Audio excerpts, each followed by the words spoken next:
on Saturday, which means that it is time for Rad Chat with Rad Mom. Assuming I can get the camera to sit there, yay. Alright. Ooh, I'm a level with you ladies. The reason I was late is because I was fighting with my mascara.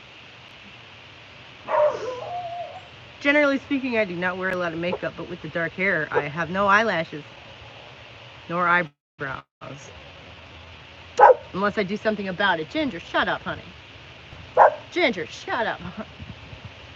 Oh. Anyway. So happy Saturday, everybody. We're just kind of hanging out. We had a great. I was really happy with this week's video anyway. I enjoyed making it, and then I enjoyed watching it back, which I think means something. If I enjoy watching it, maybe it's actually entertaining. I don't know. I feel like I was very owl-eyed this morning.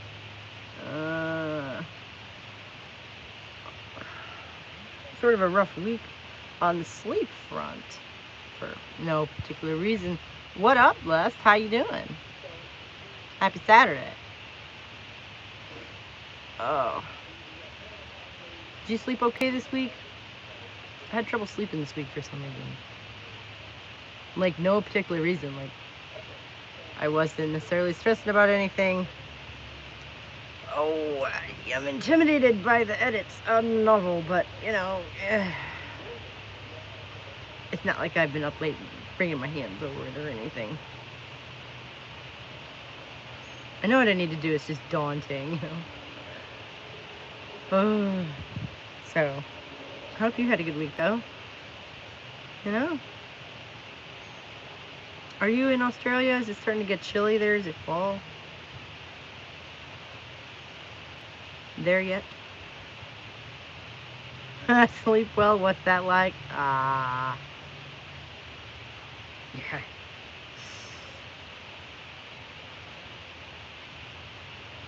That's just such a common problem, isn't it? Everybody's having trouble sleeping these days, right? That's just such a common problem. You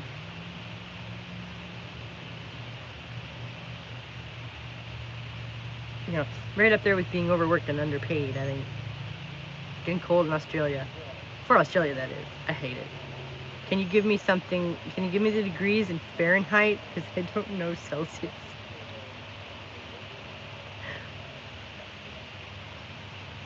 I do my best not to be an ignorant American, but I am bad with math.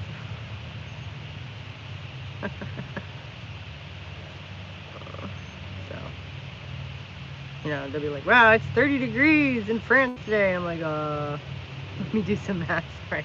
I'm sorry. I'm like, wow, 30 degrees, that's below freezing. That's really cold. Then they talk about what a heat wave it is, and I'm like, yeah. That's a conversion I struggle with. Honestly, I do better with kilometers and meters and stuff. You know, distance. Oh, but I'm sorry it's getting cold. Probably doesn't snow much there, though. So that's good.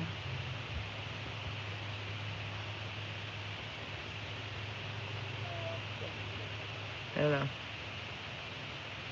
Okay. Yeah, so that would make 30... That would make 30 degrees Celsius 150 degrees Fahrenheit. Is not a thing that ever happens on Earth. Thank goodness. That I know of. But, anyway, it's getting chilly there, and I'm sorry to hear that. I'm not fond of it myself either. No. But, like I say, I bet it doesn't snow much there, so that's probably nice. I guess Australia just really doesn't get a whole lot of precipitation in general. Although, again, I live essentially in the middle of a giant forest, so I might be biased on that count. Go away, spider. This is not your home. This is not a good place for you to build your home. This is my patio. Not sure it works that way. Right, yeah, no, I don't think the conversion is even either, which is why you know, it's like logarithmic or something, which is why I'm like, yeah, I'm just gonna have to intuit that shit. I'm just gonna have to learn to intuit that shit, and in order to do that, I probably have to move to Europe or something. Doesn't snow a lot. At some point, I can explain why Australia is like this, but meh. I mean, if you're interested in doing so, you know, we're just trying to hang out. But I certainly did not come on here to interrogate you about your home country. I hear it's lovely. The Australians have a reputation for being a very friendly people. I have met a couple, and they lived up to that reputation, so.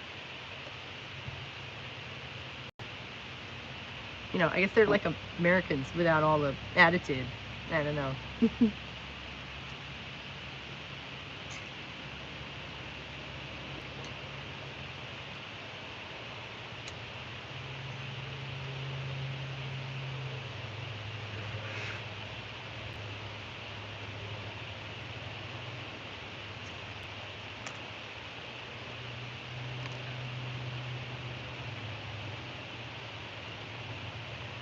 Puts you about 12 hours off of us, too, doesn't it?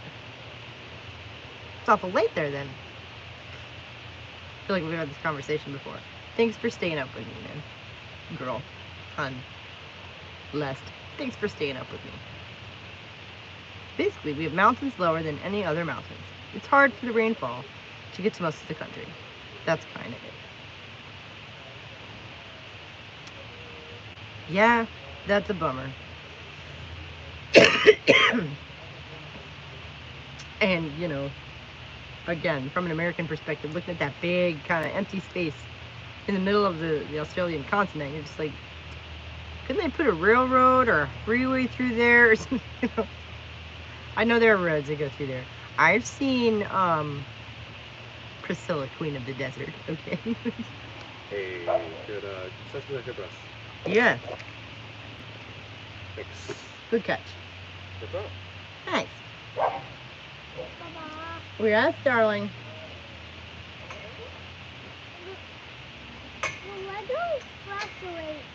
I'm sorry. They take practice.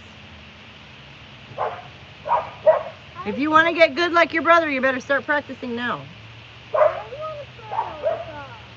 Okay, well then play outside. You can do Legos later. That's fine.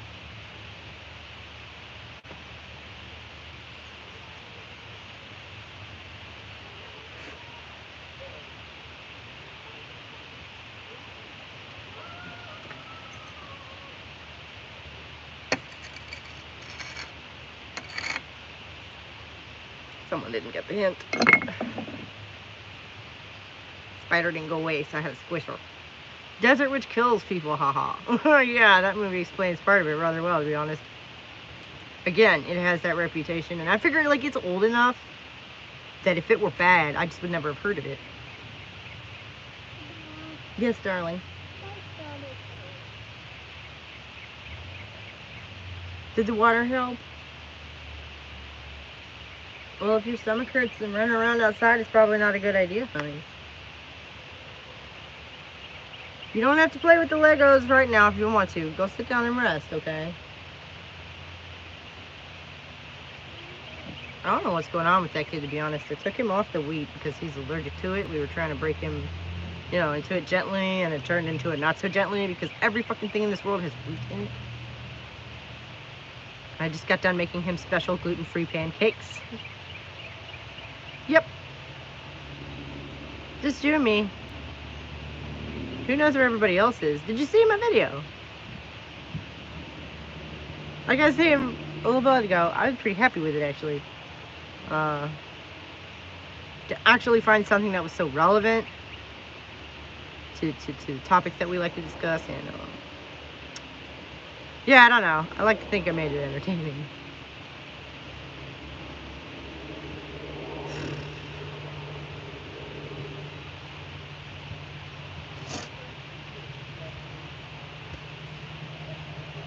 No, I missed it. Was busy house painting. You have a life. It happens. But you know, you can go and watch it whenever you want. Maybe not right now. But yeah, it was this guy this guy, like we've been talking about, I had been talking about doing a video featuring Jesse Gender because, well, he's just so eminently mockable. The thing about that is I hate the guy. I can't stand him. I'm probably gonna slog through it this week anyway. But, just because he really is a good target, for lack of a better term, for mockery and debunking and whatever, because he's so high profile. What up, Theological? What up, Mary? Yeah, you know, just pouring in. Let it go. Tell all. Yeah, but so I was gonna do Jesse Gender, and I tried to do Jesse Gender, and I cannot stand that guy. I will probably do it this week anyway, because I don't know. Just kept done in the dispensary. Rock and roll, girlfriend. Just because I'm in a mood to be, you know, I'm in kind of an aggravated, feisty mood anyway. I figure I'll, you know, use it on someone who, you know, maybe deserves it a little more than others. But so the guy we had this week could have been his homely older cousin, you know. Listening on your ear pods. How does that sound? Can you hear me? Can you hear me now? Can you hear me now? I will never be able to say that and not think of those commercials. I read the first chapter of your book this morning. It sounds amazing. Aw, thank you.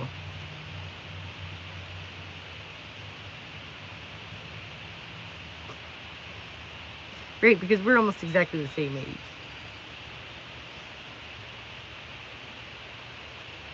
Lest, were we talking about something, honey? We were, weren't we? Oh, yeah. I was just telling you about the video, which you can go and watch, you know, at your leisure. I encourage you to leave a comment because, like I say, I actually managed to find something that's really relevant to, like, the topics we talk about all the time. Who knew that anyone else was actually discussing any of this stuff? How do you pronounce the title of your book? No, you didn't interrupt. We were, well, you know, remind me what we were talking about if it was something besides the video. I feel like we were talking about the Australian climate, which is also interesting. Let's see. Bexwald Arcana is how you pronounce that.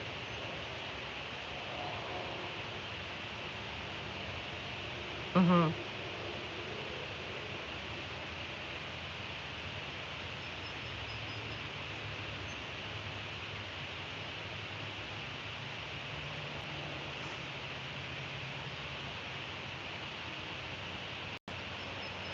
Like, Bexwald is the name of the place. And then Arcana is like, you know, secrets and, you know, old knowledge and stuff.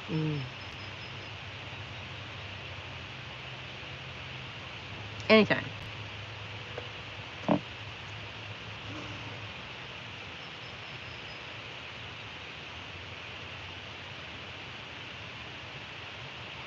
It's not. I made the name up, which, if I might brag a little bit again, I'm kind of proud of, because, you know, I took a bunch of English place name prefixes and suffixes. What up, Brad? No problem, no problem. I wish you could remember my phonetic training right now. It would make it easier to communicate, maybe. Yes, that usually does. I took a bunch of phonetics and diction in college. Voice major as well. Oh, God.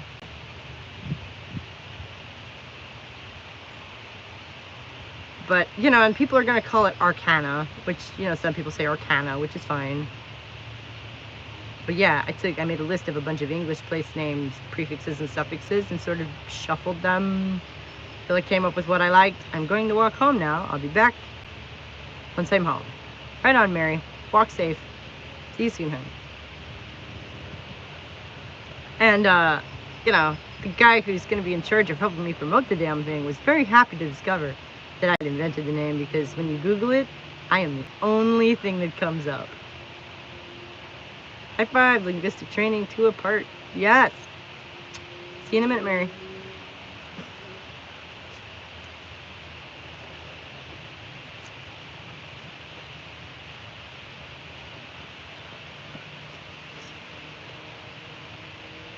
So yeah, I'm pretty proud of the title because it describes what it is, and I think it's just, you know,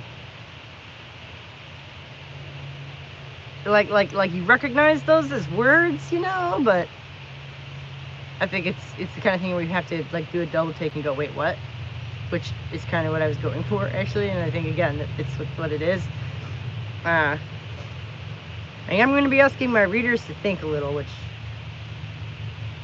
I think most people like, right? I love the title. I think it's a really cool title to be.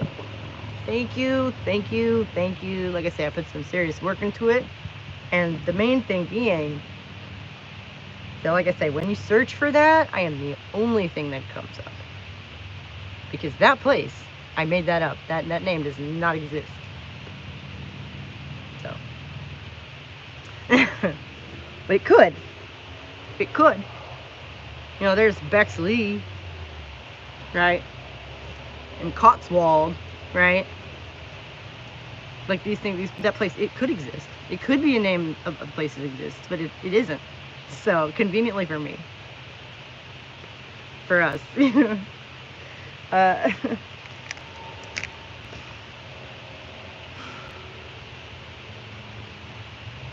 And it has an X in it, which makes it look cool.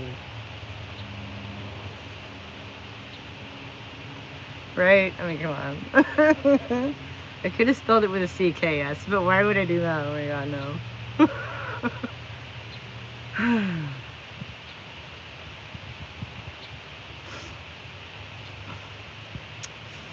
And that's, I guess, what I'm going to be doing tonight or tomorrow.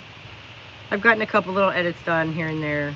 You know, the simple stuff, where I can just take Control F and replace a word or two. Just to get started. Oh my gosh, it's such a big hill to climb, and I'm a little intimidated by my own creation, you know? I know this work isn't horror, but I write horror, so I understand some of this stuff, if that makes sense. Oh yeah, of course. Well, I read horror, and I imagine you read other things that are not horror. Well, I mean, maybe, or have at some point. Some teacher forced you to read historical fiction, I wager, at some point. Oh my god, those little words are the worst. Little words. Oh. Yeah, no, the replacing of, well, like, there are a couple of characters I needed to change their names for reasons. One of them, it's gonna sound strange, but I actually got her name wrong way back at the beginning. Most of our historical fiction is in the history books. Well, there you go. Some teacher made you read it at some point. And it was probably very badly written. Mine is better.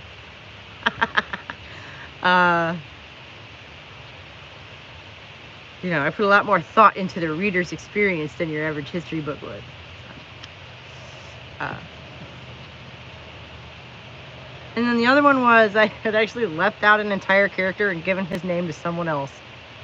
So I had to, you know, rename character number 2 before I can stick character number 1 back in so that they don't have the same name.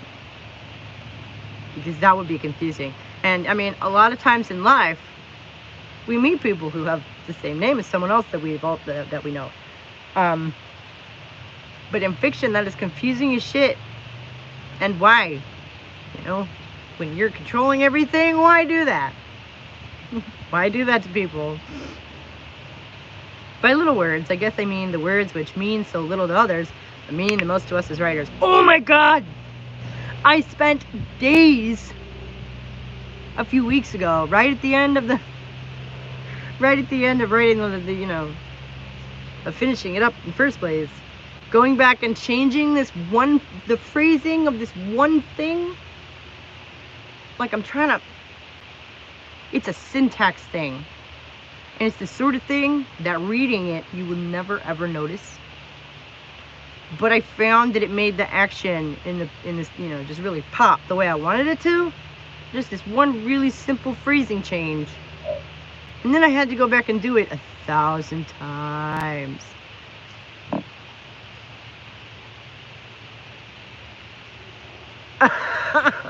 It was a nightmare, yeah. Oh my god. Worth it though. worth it though, because you know, once you put all that effort and time into something, you might as well go those last 5 inches, right? I mean, that last 5 yards, those last, you know, you might as well just take that last step and just you know, finish it up. How do you decide which is the better way? Well,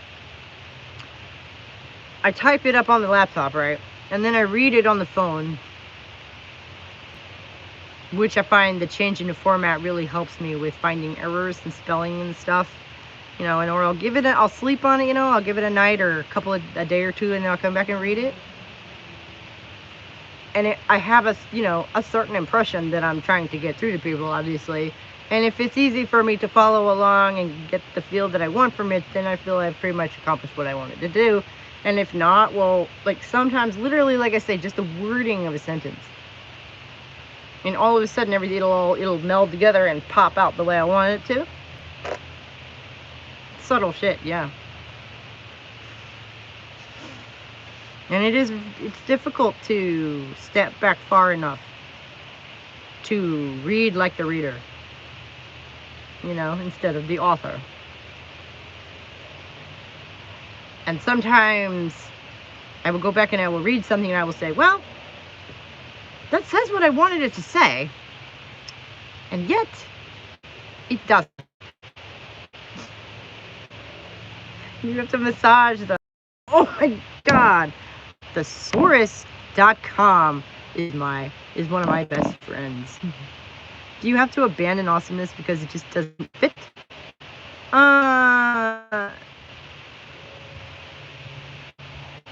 Well, again, the whole thing just sort of fell in my lap in one big ball about 1.5 years ago. So they're really, it's kind of one, you know, like there's not really any meandering bits to it. So if anything, it has sort of blossomed as I've picked it out.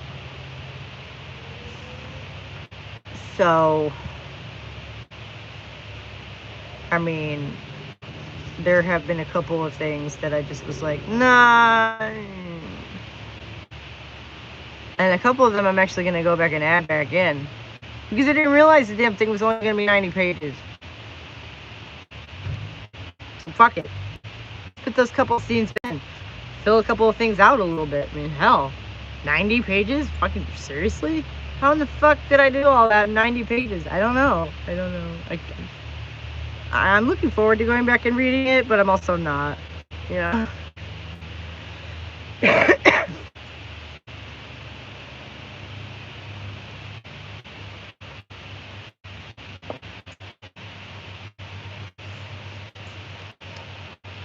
Really like your voice on writing. Thank you. It helps my own work. Oh my God, I love that. That's the best thing ever. You're so welcome. So very welcome. I'm digging this conversation because I never get to talk about this stuff with anybody anymore. You could always read it to us. Yes. I'm terrible because I left off reading this to my husband. I have been reading it to him, which sounds kind of silly, I guess, but it worked for me because, first of all, it was really nice to get to hear how it flows. And it was nice to see his reactions in real time. You know, he's sort of my little test subject. And it was good to know exactly where he was. You know, I didn't have to wonder if he was reading it or nagged him about reading it or any of that. We did it together. Well, yeah, we would love to hear it, please. Well, you know, we'd have to start at the beginning, and I had to edit the beginning because I put a new opening on it, and Fred is in it, and then he's not in any of the rest of the book. You guys, I can't do that now because here's an entire character in like the first 2 scenes who just disappears. Poof. Like, that does not make any damn sense, and I can't do that. But I'm open to doing that in the future after I get, you know, that shit figured out.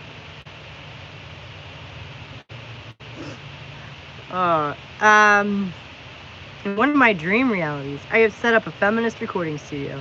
It would be so good. Oh my God, I could work there. I have a degree in audio, you know. Yeah. I could be an engineer. No, fuck that. I want to be a producer. That's what I really always wanted to do. My dream job was Quincy Jones, okay? Like, I wanted to be fucking George Martin, okay? Like, my idols. Ah, well. Maybe in another life when I have a dick, huh?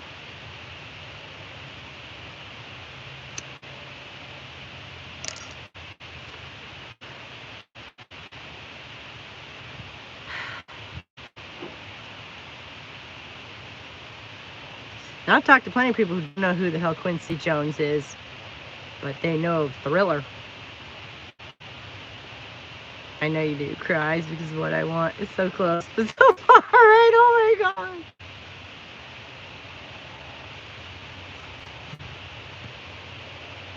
god. Hey, on the other hand, life is very weird. So you never know. Right? I mean, shit. Stranger things have happened.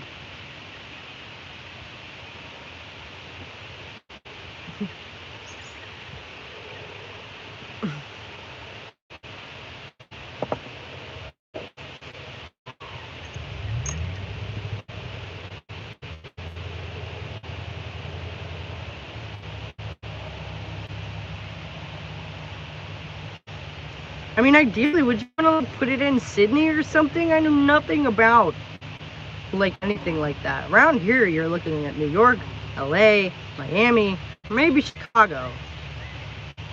If you want to actually, do any real thing, anything big.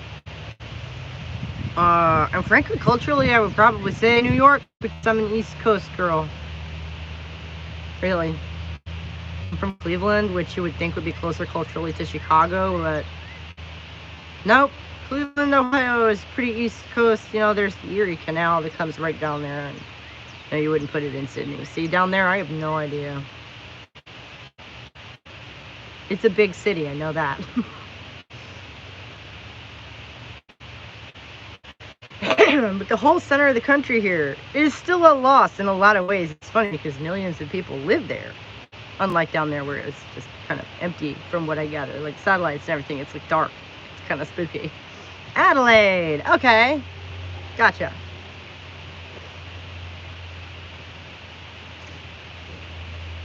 Now you mention it, I vaguely recall hearing nice things about Adelaide.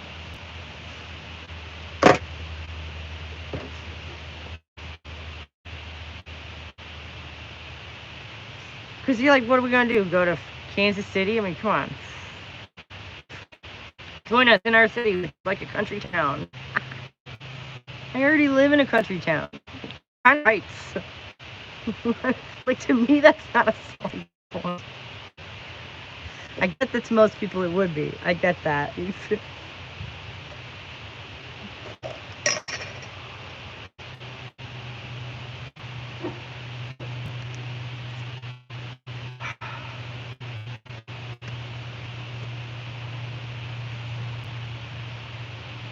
People used to say that about Indianapolis, where I'm actually from originally before my mom transplanted us when I was in high school.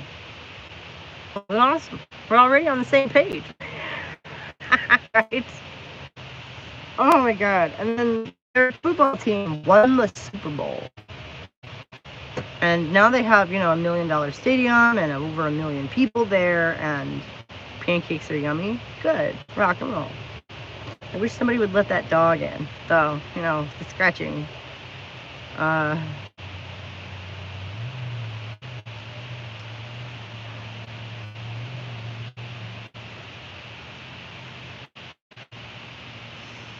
feminist recording studio would be awesome. Like, I would just want to do women artists, is how I would approach that. It's just to work with women artists only. So it would be a female-only recording studio, I guess. Not to say we couldn't employ any men, I suppose. To take out the trash and stuff. Custodians are usually men. I don't know, on the other hand, maybe not. I don't know. So this feels like a pipe dream, to be honest, but I want to do a feminist audiobook. I'm not saying I want to write the story, but I want to be a part of it anyway. See, and I like, I'm not going to say I like to think, because it is, you know, I've written a feminist book. It's not about feminism, though, if that makes sense. It's fiction, you know, obviously, but the themes, it's me, come on.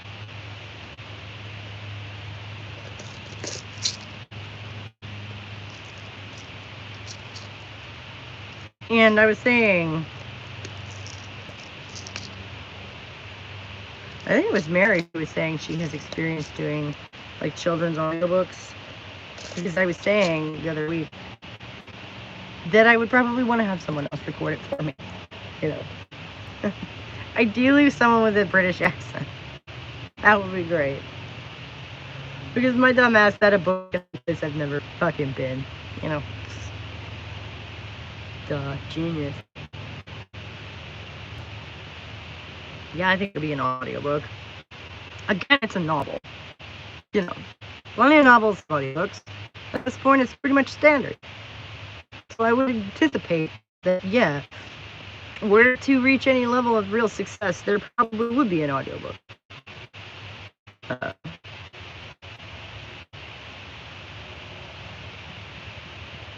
You know, in my fantasies, we could get like, what's her name? What's her name? Oh my gosh, she has a beautiful voice. Shit. Emma Thompson to read it. Because Emma Thompson has a beautiful voice and is very, very English.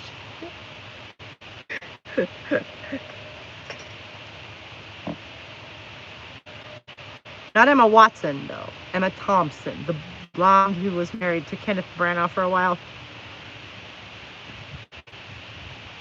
You know, the classy one. Who has always struck me she could be like Helen Mirren's younger cousin. But she also obviously has a sense of humor based on, you know, some of the work that she's done. Actually, she played a writer in a movie with Colin Farrell. I don't think I ever got to see the end of it.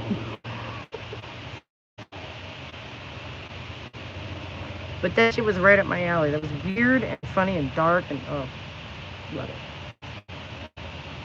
Which, you know, I think that's pretty much describes my book too. Weird and funny and weird and dark and funny. Funny is the last thing.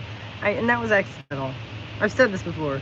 There were a couple of scenes where I just, you know, the interactions between the characters ended up being kind of funny, and I was like, all right, that's unexpected, but okay, such is life. And so when stuff like that ends up in your work, I think it comes through as authentic, right? If you ever want to make this audio and not just text, I'll sign up for that. I would be honored to be a part of it. Oh, that's great. That's great. You know, and aside from reading it on YouTube, which, I mean, I hesitate to read the whole thing out in a format that would be, you know, publicly available, because I would like people to someday purchase the book. I actually have a thing to sell now, hypothetically, once it's finally all done. As opposed to just a bunch of ideas, you know, and merch. Every idiot can have merch, you know. You can have, any idiot can make a mug or a keychain or a t-shirt or something. And it's cool, it's fun. I love the idea of having something more substantial. That is also a physical object that people can own. Because we all enjoy that, right? Carve off a little piece of it for ourselves, whatever it is. I'm a big fan of audio storyworks. If you want, I'm sure we could make it work with just Durex. Oh, that's cool! Like a radio program. That's really cool. Yeah, no. Talking a dozen characters max, really, in any given part of the story. Part 1 and Part 2 do not have a lot of overlap between characters. because essentially the protagonist was off to college, essentially. Which, so, you know, the mom and the dad and the brothers and shit are not in the second book, like, at all. And then, of course, the three of them kind of come back around, and there's... Oh, that would be so cool.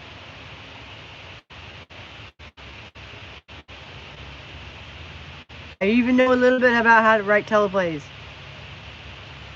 Because, you know, you don't just take the novel and read it, you know, verbatim on you know, you gotta... Foley?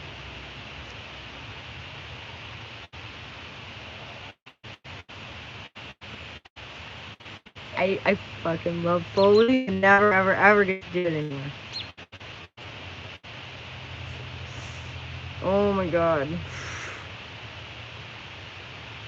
Oh my god, there's a goal. There's a spot to get to. I gotta finish it so we can do this. Oh my god, that sounds like so much fun. So much better than a film, too. In a lot of ways, anyway. Creatively, certainly. Because you don't have to worry about what everything looks like.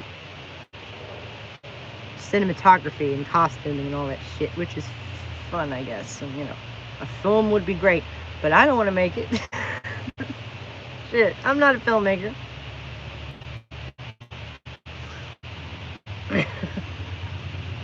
There's a whole lot of distraction. It reminds me of the whole world building thing. God, yes, we could make this all work. Yeah, teleplay, sure, but God, this could be so cool. And yeah, way better than a film. Yeah, in a lot of ways. And, I mean, shit. You know, I saw something definitely cheaper. We can do this for free. Are you kidding me? I mean, you know, assuming the actors don't want to be paid. Let's do it on spec. So. And it's cooler than an audiobook, too. Just somebody reading the damn thing. Oh my gosh, this sounds like so much fun. Shoot, I had something else I was going to say.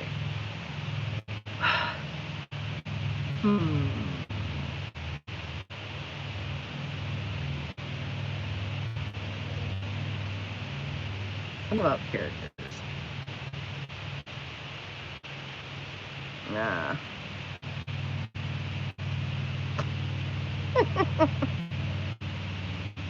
Well, those will be a much greater supply if and when we get to this phase of the project. That sounds like fun.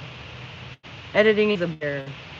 I'm actually just gonna have to crack open the computer and start reading the motherfucker from the beginning and just do it. Yeah. And, you know, it's fun because it even does relate to the video. It does, because I was the question of the video was, what would a woman-led world look like? Yeah. And why in the world does feminist philosophy not, I don't know, even really touch upon this? You know. Where we all have been kind of made to live in a masculine value system, aka patriarchy, right? And how's that affected us, and what would it look if we, you know, hadn't had that? I came across a whole new way of editing videos. It may not work for you, but it's cool, and yeah, what is it? I'm always open to new ideas, especially for that kind of stuff. Ooh.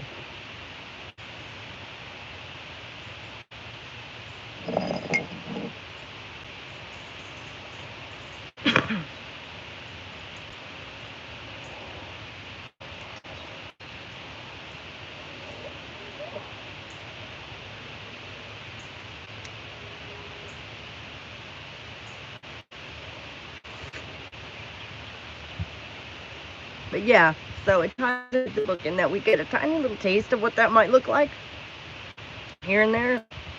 But generally speaking,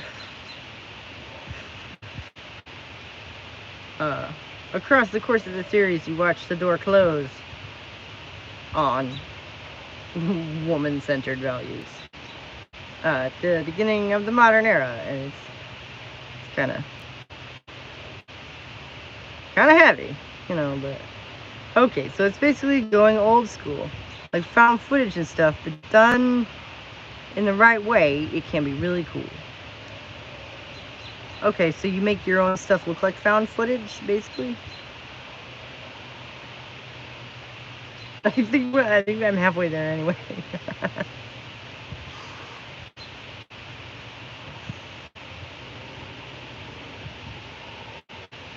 Which, like, I went to see the Blair Witch Project the weekend it came out. Back before everybody knew it was fake, because, you know, viral marketing, that was like the first, you know, example of like viral marketing. Oh my god, it scared the shit out of me. Amazing. Best to use older tech to make it work. Yeah, I don't really have any of that laying around anymore. Moved around too much. It's just heavy. Like, we don't even know VCR.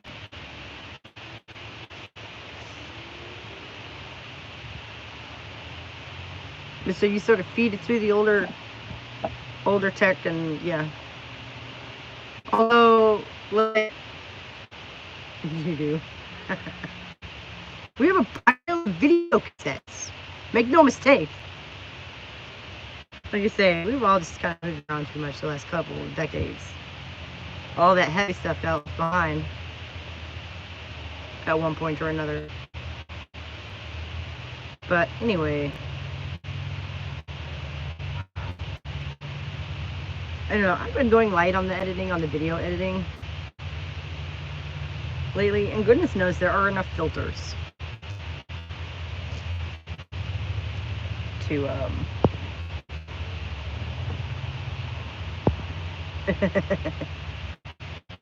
Aww. Thank you.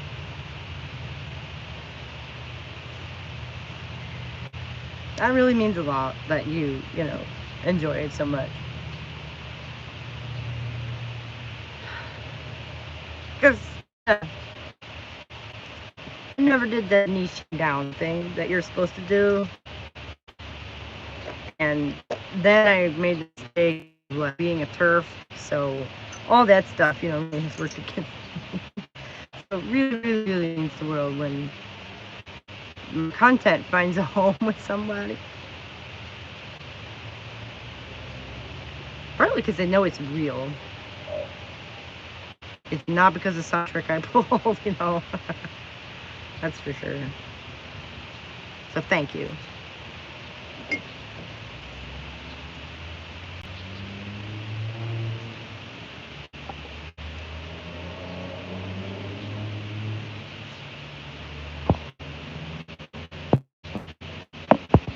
Try to show that comment. It doesn't want to let me do it. Come on, stupid.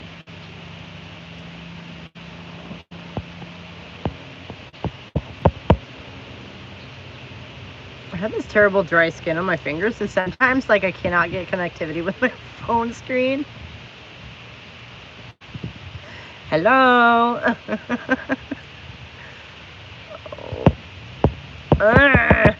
Whatever, I see it. I'm not sure anyone else is paying any attention anyway. It's chilly here today. That's that. It was warm yesterday. I need a blanket or something.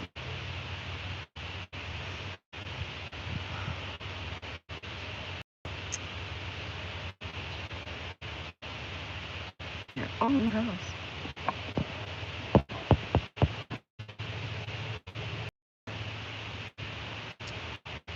And I'm afraid I'm going to lose the sound if I go in the house.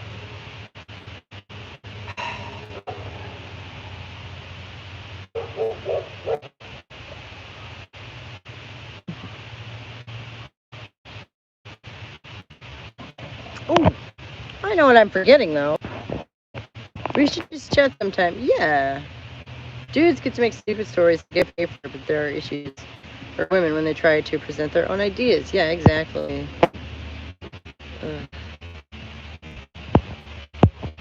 And then it's leaving this one that I have not, that it doesn't want to show at the bottom. So then I'm missing stuff.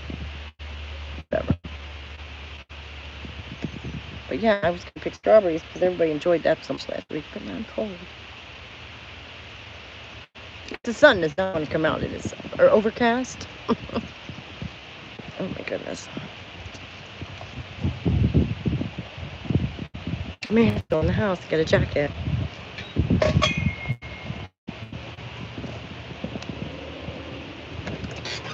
I know it's the one I want, but...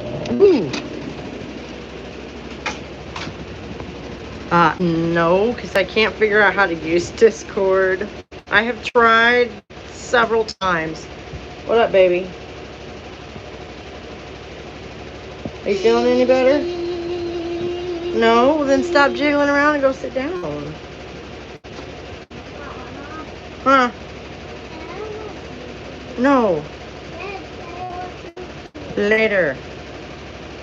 What do you mean by later? I mean this afternoon, after I'm done with this. Don't ask me again until I'm off the camera. Okay? Well, what if it's Then you're in trouble. And you might not get it at all.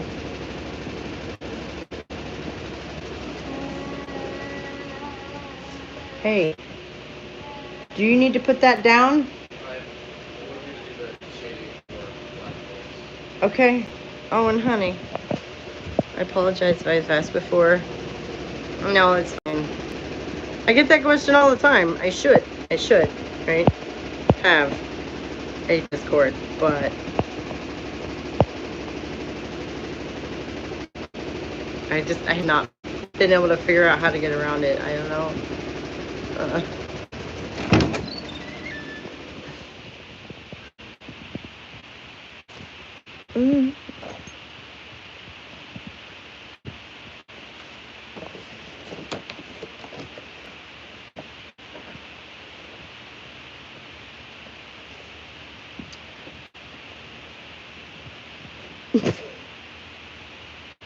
That's bad.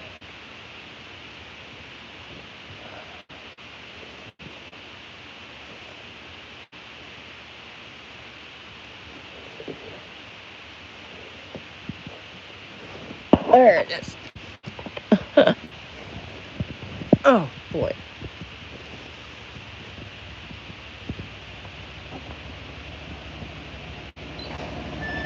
Oh, I don't know. Right? I don't know.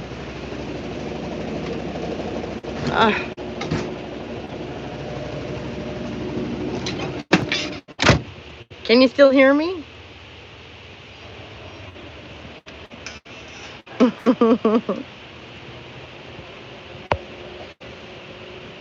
I think one of them is my husband, and he's technically working, so.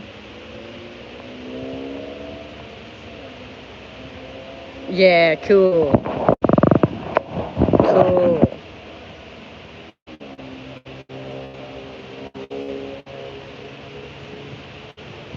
Oh, that's better. It was really warm yesterday. The sun makes all the difference.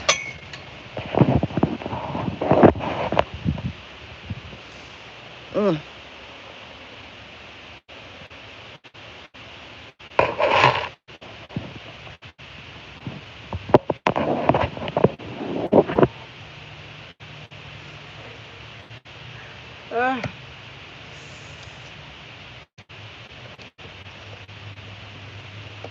So, y'all want to go pick some strawberries here in a minute?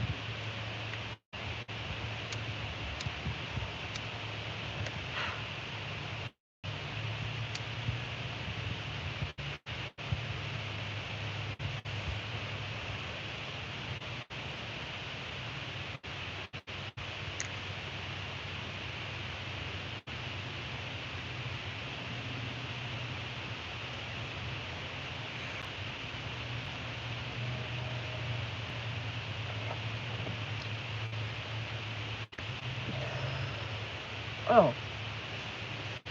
And I want to show off what I did to my little patio this week. Which there's still a bunch of junk piled on it, of course. But first of all, this corner of this wall, I fixed it because it had been like sort of square and hideous and like had a big old cinder block piled on top of it. So I had to take it apart and, you know, rounded it off to put them back. So now it's all, you know, picturesque. Yeah, pretty. And I got rid of the stupid, ugly ass, like, wooden rack thing and put this bench over here with some stumps for putting stuff on. Yeah. Umbrellas. Let's see. And my little path that goes up. And there's piles of stuff. Yeah, of course there's still piles of junk. I don't think I shall ever truly get out from under the piles of junk. And I don't trust people who don't have some kind of pile of junk somewhere in their house. They're not really humans. Those people. Anyway. Yeah, so we have the little patio. And a little path with my step that goes up.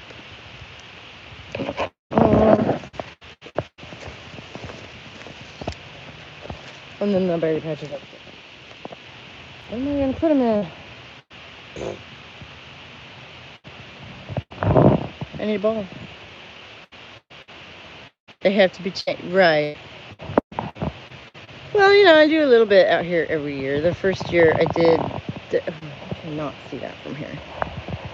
The first year I dug the 3 beds that are like the bricks.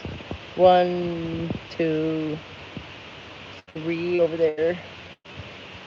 They're separated by 2 little brick footpaths, and this one's just about been swallowed up by the strawberries, but you know, the first year I did that, and then I think the second year was the year that I really made the path and had the genius idea to put mulch out here because they had just mud, you know, being at the bottom of this hill, and I have had to, you know, line everything because otherwise it just floods and nothing stays where it's supposed to be.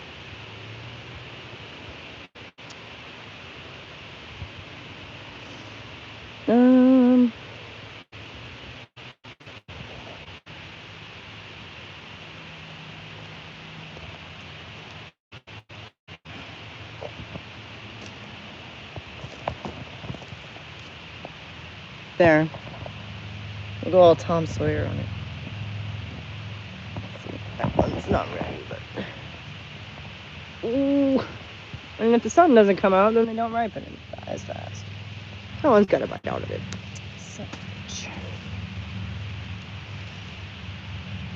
So does that one. What the heck? I need to put more coffee grounds in here.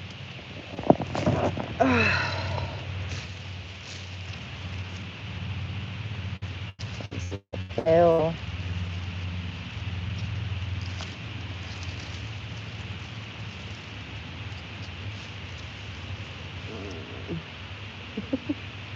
Ooh, Quasimodo there.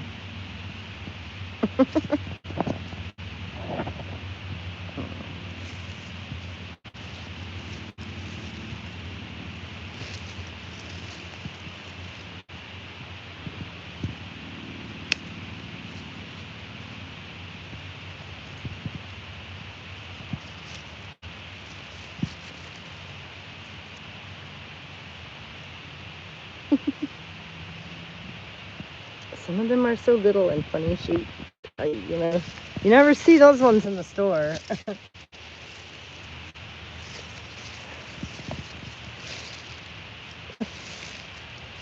Yeah, definitely gonna have to stop being lazy and put some more coffee grounds up here. Oh, what's going on? It's pretty bad.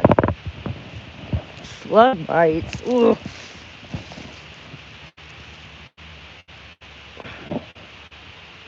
Want to get some stones or something. Put them down in here.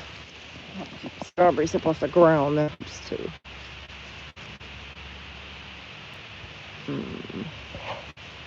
I'll pull that one this afternoon. Oh my goodness. Somebody's coming in here and just eating them. I was just in here yesterday. Oh my god.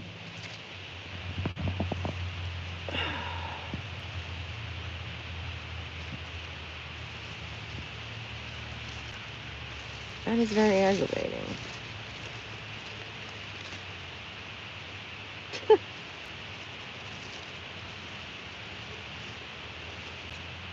These big old bites out of them, almost like a person came along and eat my strawberries. Just decided to leave that one. Now I'm changing my mind.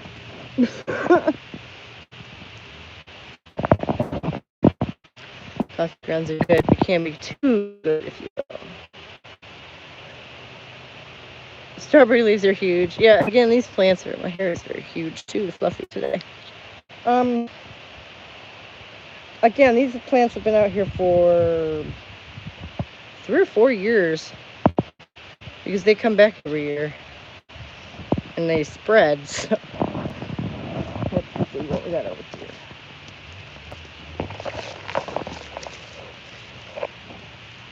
Oh, but what do you mean coffee grounds can be too good? What does that mean?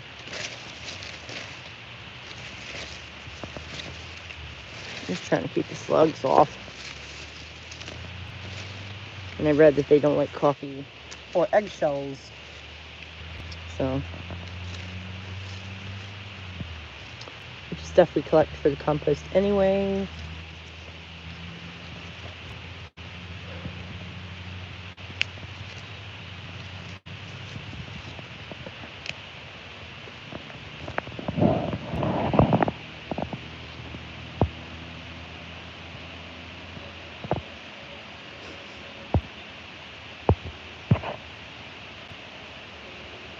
Three to 4 years of leadership, they're doing their thing for sure. You're right. It actually started over there, up on the wall, behind the walls behind the umbrella. I had planted the strawberries up on the wall, and they spread down into what had been the tomato. And so the next year I was like, okay, so we'll have some strawberries in here. And I planted a couple of tomato plants, and the strawberries kind of overwhelmed them. And now they've, as you can see, spread to the second bed as well. And so I'm just like, okay, so we have a strawberry patch. That's cool. What baby? What baby? We're having difficulty compromising on resources having Settle it. Be cool.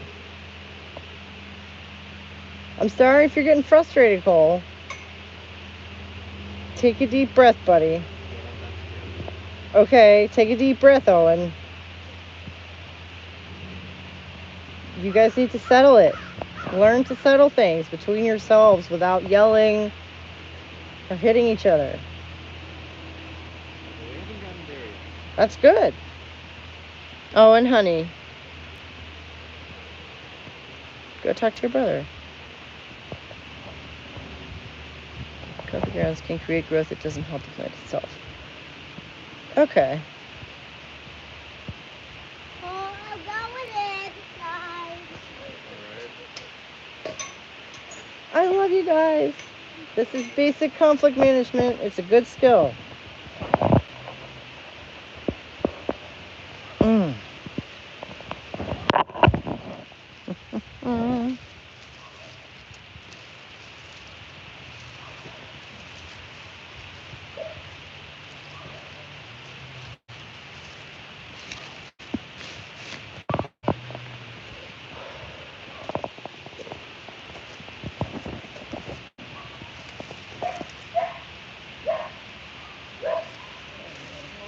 I mean, they are awfully bushy, but I kind of thought that was a good thing. I had to water them a couple of days ago because it hasn't rained all week.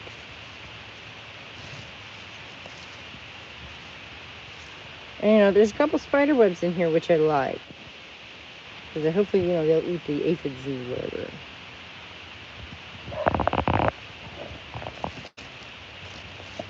But I don't think spiders eat slugs. That'd be nice. I appreciate it. Ooh. There's a pretty little one.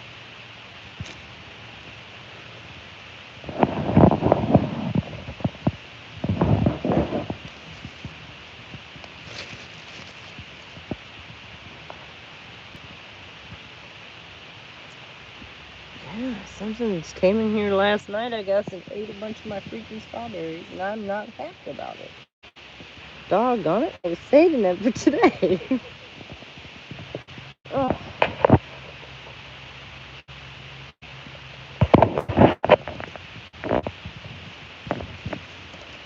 Some timing it's got, whatever it is. Ugh.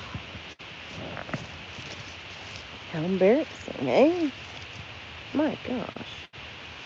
Not cool. That's all. I have to figure this out. Might have to do some research. Oh no.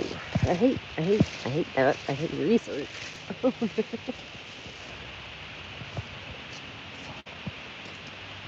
ended up getting like 5, 6. Doggone it. A couple that might come through this afternoon, assuming whatever it is that came through and ate them last night is nocturnal. And it's not going to be back today. Oh.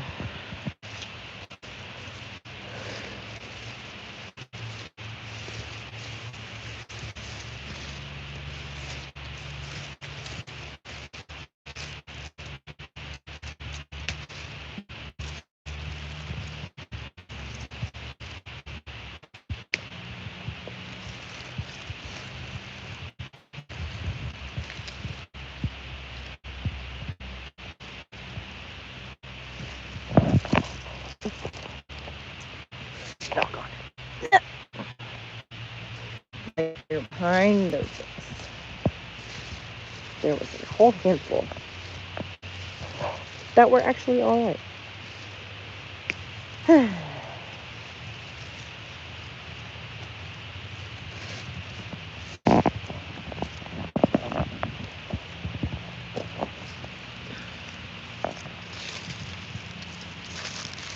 a couple mushy ones.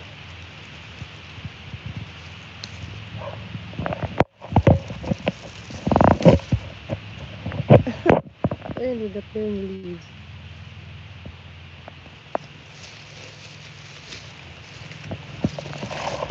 Ugh.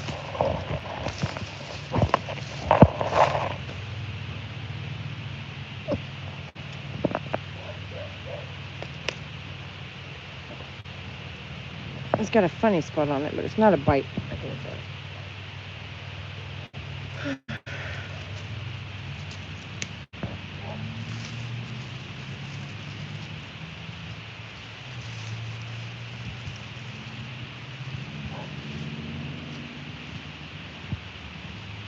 get them up off the ground.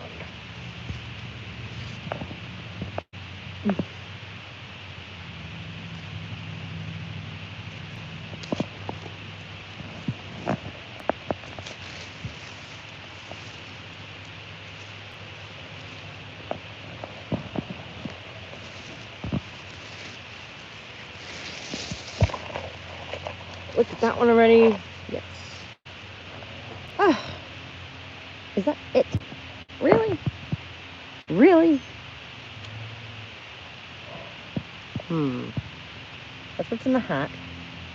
And there's a couple more over here in all these planters. My little basil, which looks like it's starting to come back. Actually, it's good. Oh, it almost died in the windowsill over there. Oof.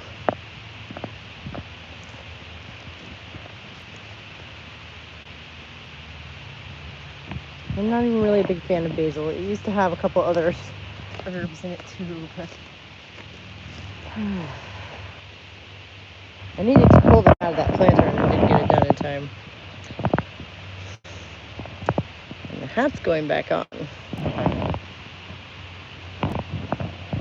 He's over here.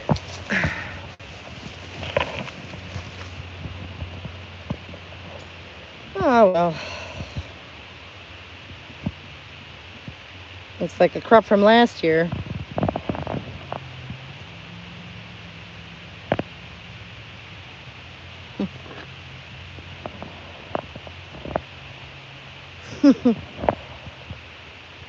Oh well. Hmm. I have plenty of coffee grounds. I just haven't been putting them out. Goodness knows we drink enough coffee around here. I haven't been making a lot of eggs though. Perhaps I'll bake a cake.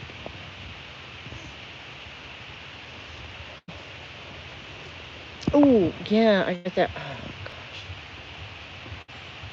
gosh. I need to go to the store. As soon as I get off here, I get to go to the grocery store.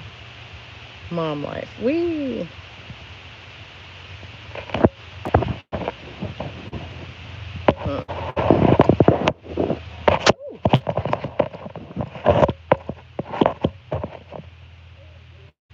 Back up in your spot.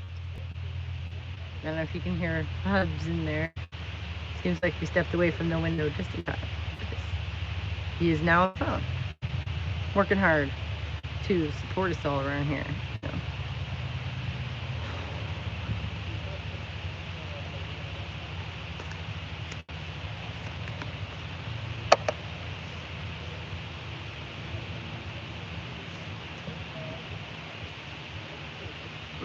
It's just so big, the hair.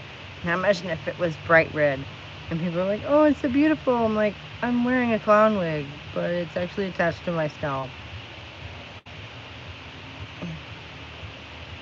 You know, fuck feminine beauty standards. I don't want to look like Ronald McDonald.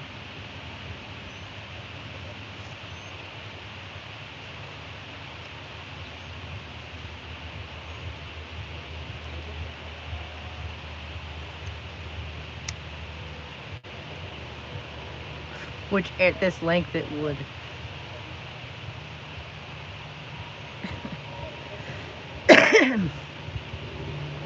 So, I know a lot of people miss the red. I do too, in my own way, but yeah, I'm gonna go ahead and keep it brown for a little while and grow it out a bit. I'm perfectly fine with skipping the Ronald McDonald face. I really, really am.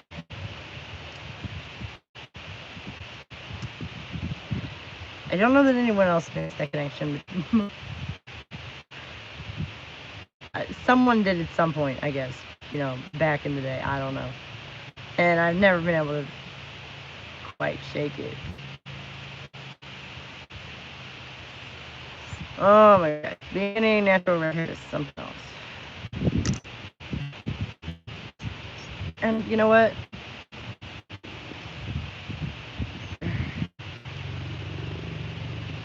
Like,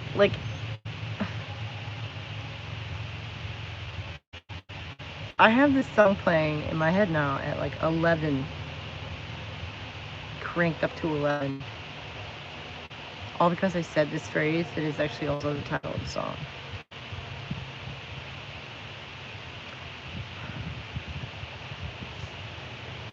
Struggle is real, y'all.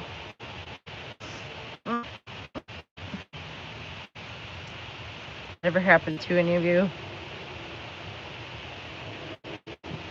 It's a Paul McCartney song too, which means it is catchy as shit. It's probably gonna be in there off and on for like a week.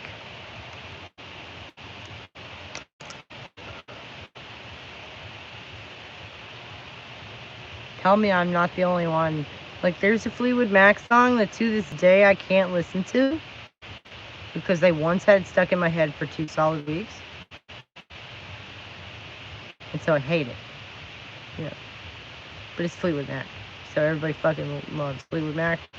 And I'm fine with Fleetwood Mac except this one song. Like, I have to leave the room. I can't. I hate it. Because of something that I know no one else has probably experienced with that song.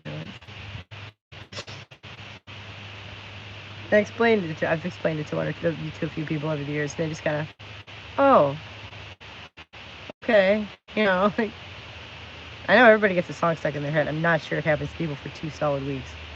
2 solid weeks. Like, I would go to bed hearing it, I would wake up hearing it for 2 weeks. Just cranked to 11, so eventually it faded away. It was like, I don't ever want to hear that song again. Ever. Why would I? I have my lifetime quota of it, and then some. How many times on repeat could you listen to a song in 2 weeks? Thousands, I think. And that's why I went into music and audio, because I figured if I could find a way to make a living off of this, it would only benefit me. Just a second. I'm gonna go and let that dog in, because the poor thing is driving me nuts.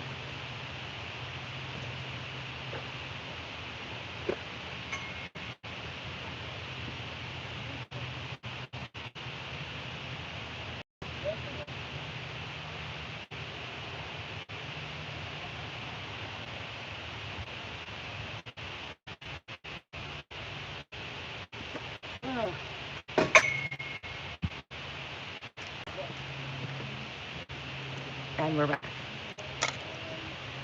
So, like, did I lose the chat, or are y'all just not saying anything? What's going on? There we go. The chat like froze. God damn it. Strawberries send off new plant shoot, and it's brilliant. You clearly made a good space for these plants to grow and reproduce. Thank you. I had to dig it out and fill it with new earth like a bathtub because it's all clay. Took some work, actually. I had some help. They all look so healthy, and that's what matters. Thank you. No signs of disease from where I'm standing as well. Thank you. Cool, good. The snails always eat all my strawberries. I was learning them. I'm sorry to hear that, despite how humble it is. Oh yeah, musical kind of curse, if you will, as this song your mind is trapped with. Oh my god. There are reasons for a song being that invasive. I often call songs spells because that is how said media impacts you. I'm listening in the background while studying. Well, rock and roll, rock and roll. What time is it? Okay, it's 1:15. We got some time left. Yeah. Oh, words are a sort of magic, and music definitely is. And when you combine the two, oh yeah, you can definitely have some potent stuff there. What are you studying, Philological Bell? In Latin, the word for song and spell are the same, cantus. And we get our word incantation from that root word. Yeah, that's interesting. Nice. And that's an idea that goes way, way, way back. Of words as magic, obviously. It's funny, because, like abracadabra. To my mind, is something Bugs Bunny says. And that's the name of an ancient demon or some shit like that.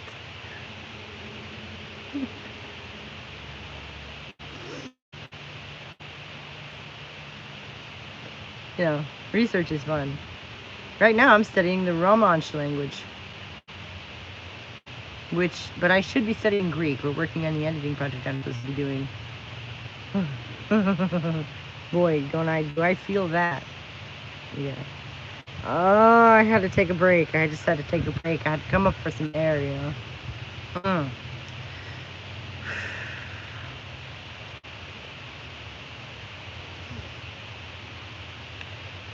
But so, yeah, what was I talking about? Oh, yeah, songs and spells. Fleetwood Mac song that's stuck in my head. Yeah, and it's a talent. I like to think that I can write a catchy tune. No one's ever gotten to hear them, so I never got to find that out. But yeah, there are a few people I can name off the top of my head that can just write a song that will get stuck in your head. The one that I was thinking of in particular was Off the Ground. I was talking about getting the strawberries off the ground. And there it went. Oh boy. Here we go. It's a pretty song. It is the, title track of an album of his. So, if I'm lucky, maybe eventually it will phase into the next song on the album. Because, of course, it's one of those songs I listened to a bunch when I was younger. So. Yes. Maybe I'll get to listen to the whole album. I stopped studying Greek after the tutor told me I couldn't mention sexual assault during the course because police saw it differently at the time. Therefore, it isn't a problem. So freaky. Yeah. I saw something, it was a debunking, thankfully, about the idea that the ancient Greeks were some sort of gender equality, egalitarian society. And it's like, what? That's all ridiculous on the level of ancient Rome did not exist. The sound quality is really bad for me. I'm gonna go. See you next week. Oh, okay. Bye bye. Is the sound quality bad for anyone else?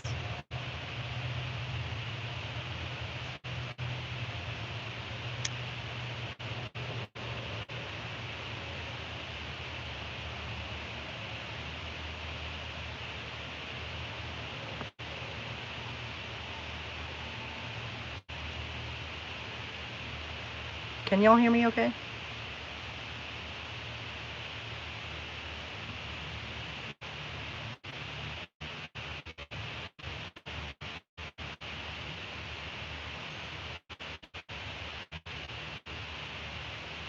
You can hear the rain.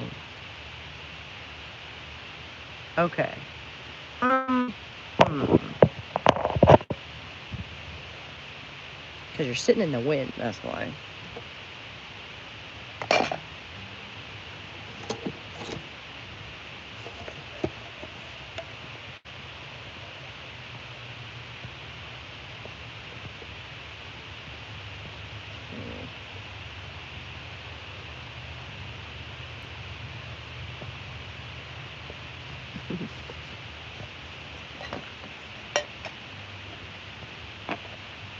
But theoretically, all I should have to do is move it a little bit this way.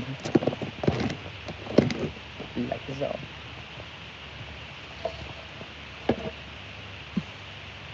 Sort of.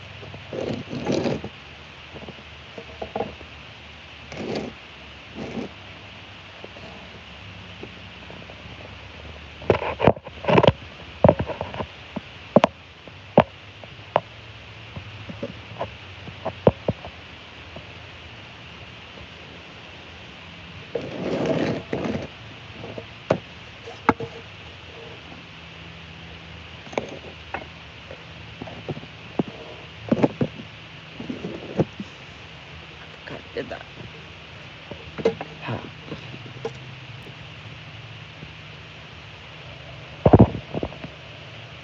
How's that?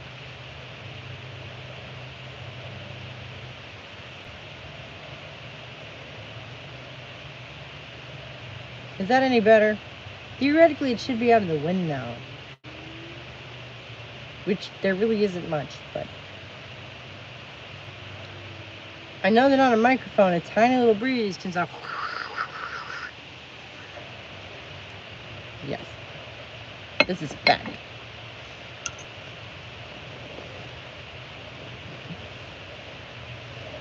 Well, and having bad sound is so embarrassing for someone like me. The rain is quieter. So it's not raining. Same as before. Yeah. I'm just outdoors is what it is, and I don't have a microphone. I can fix that here coming up. Someday, our tax return check is going to come in, and you know, I could just microphones are not expensive. I'll just buy one, right? So who knows? A couple weeks, we might not have this problem anymore. That'd be nice. Where is that list? There we go.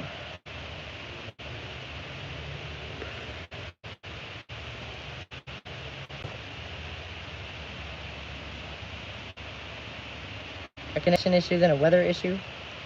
Right. Well, you know, I'm still gonna go ahead and get a microphone. It can only help. Right? It can only help.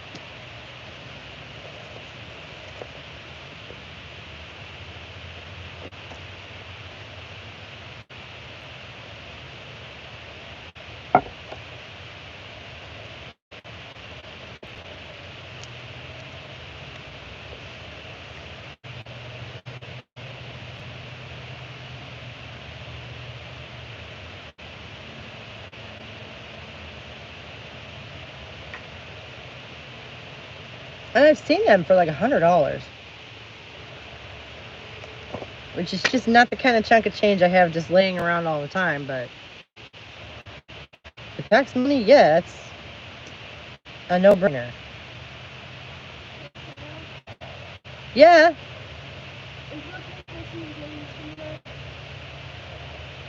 Yeah. I would love to keep going with what I was saying. Please remind me what it was.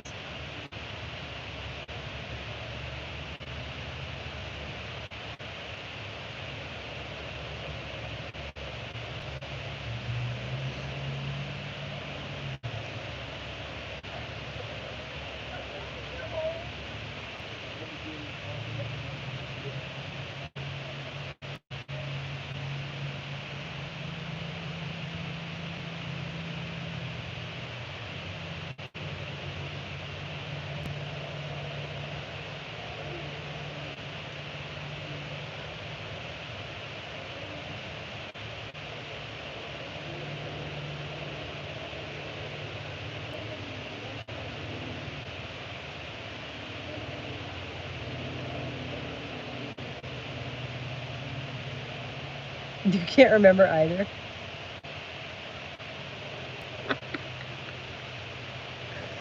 Well, that's the blind leading the blind. What a pair we are. Let me see. Were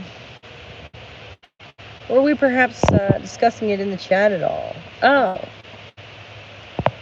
Let's see. Ancient Greece. Oh, yes. Spells and songs. And I was talking about having a song stuck in my head. And that's where I went into music and audio in the first place. Is because I figured if I could make a living off of that nonsense, all the better. Right?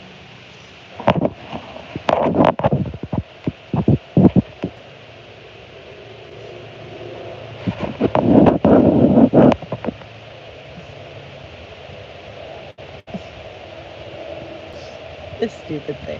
Oh my goodness. Let's talk about the idea of a good man getting access to women and girls because he's a good guy. Wow. There's a big one. I mean, I really haven't. I mean, you got something on that? You wanna?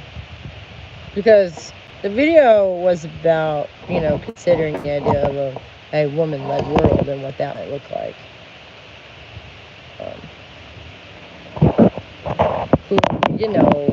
That discussion was led by a fellow who probably qualifies. It was really somebody called him Soy Boy Nietzsche fan guy or something. Medical shiz, for example. Right, officially sanctioned. Ugh. Yeah, that can get scary. No doubt.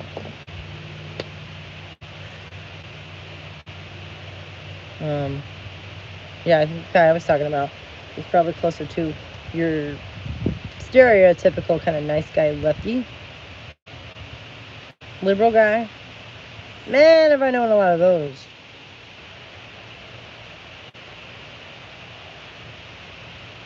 Like in Australia, no woman has the right to have female-only care. Are you fucking serious?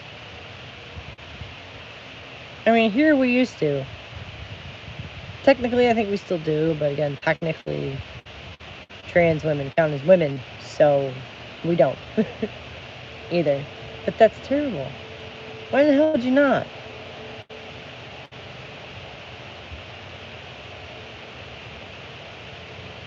Y'all's government is a bit off the chain, I will say that.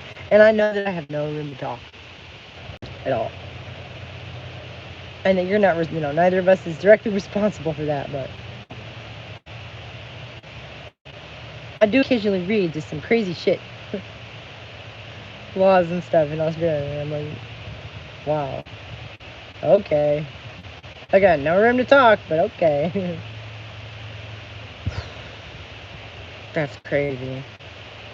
And you guys don't have the state-by-state thing that we do here where The laws in one state can be very different from the laws in the next state. What I gather, Australia is much more legally unified than that. Legislatively unified than that. Obviously, like all any woman must be at any time give a man boy a chance before she's able to have an issue with him in her space. Right, yeah. You're supposed to give them the benefit of the doubt.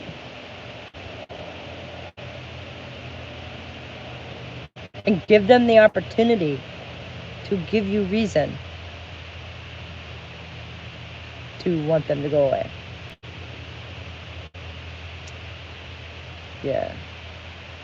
It certainly doesn't seem like it's really, set up from our perspective for our benefit, does it? Yeah.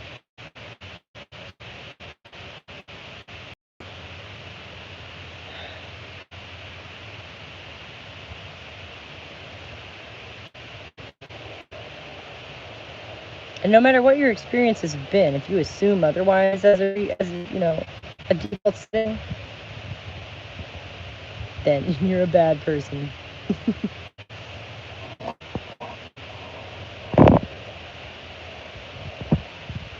You have to give them a chance to be dicklords before saying anything. Yeah, you're right. Every man's right. The opportunity to be an asshole.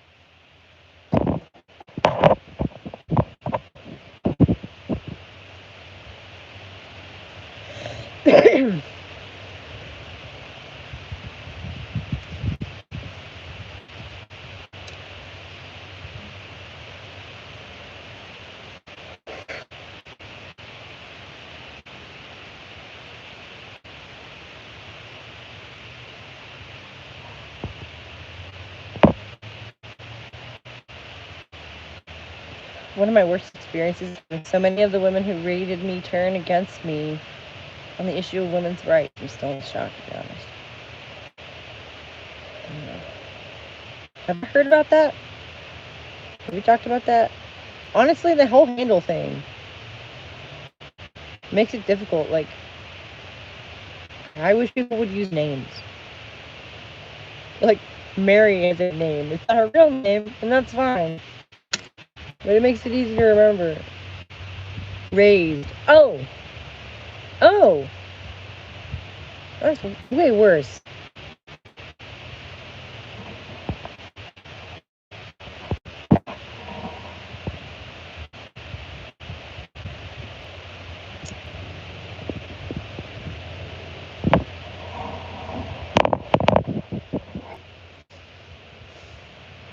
I mean, I guess my mother did me the service of always being a conservative wacko. So, when she became more so as the years went by, that was not a shock.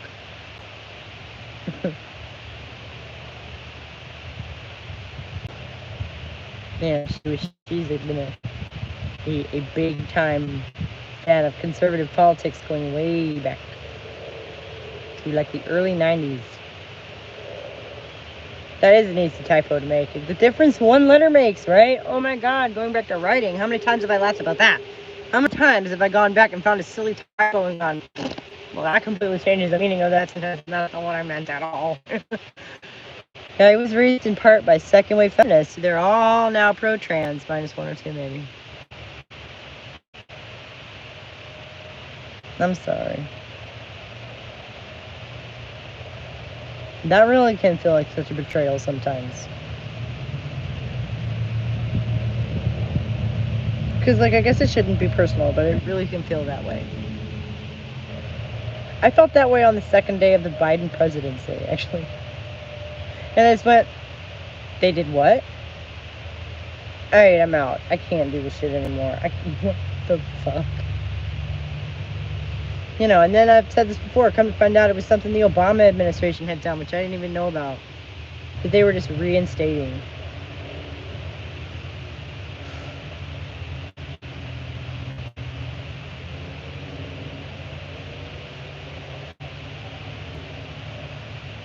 Like, it's not confusing. I think it points to a lack of critical thinking. demonstrates just how bad that problem really is. Which, frankly, thank you, crazy motherfuckers, for demonstrating that, because now we know just how bad the critical thinking problem really is. Such a clear demonstration, I don't think anybody could have set up on purpose. Or would have dared, try and push such nonsense. Should have said upsetting rather than confusing. Yes, no, it is upsetting, yeah.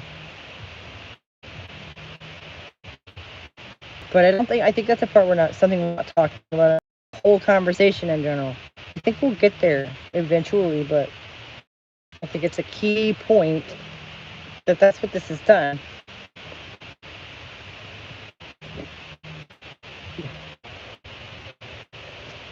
One of the things this whole debacle has come to demonstrate, saying that a lot of people, yeah, we do get it because we thought about it. Really thought it through. And sometimes when people do that, they don't always come to the same conclusion, and that's, fair enough. I don't think anybody can necessarily be expected to think something all the way through on their own.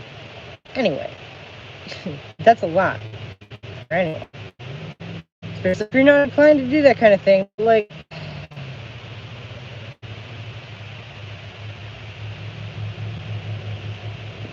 the only thing that puzzles me, or that worries me, is how you get deep enough into whatever muck it is, how you get deep enough off in the weeds to believe that human beings can change their sex with modern medicine. I mean, I don't know.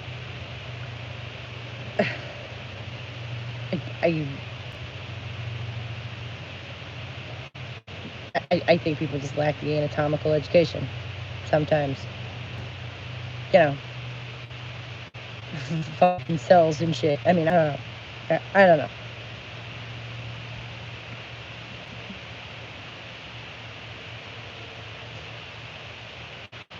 And now my battery is dying. That's great. Now my battery's dying. So that's great. Well, we got about 20 more minutes anyway. And then I was going to have to call it anyway because I need to go to the grocery store. We don't have any coffee. Which that won't fly. Obviously, we've got to have coffee.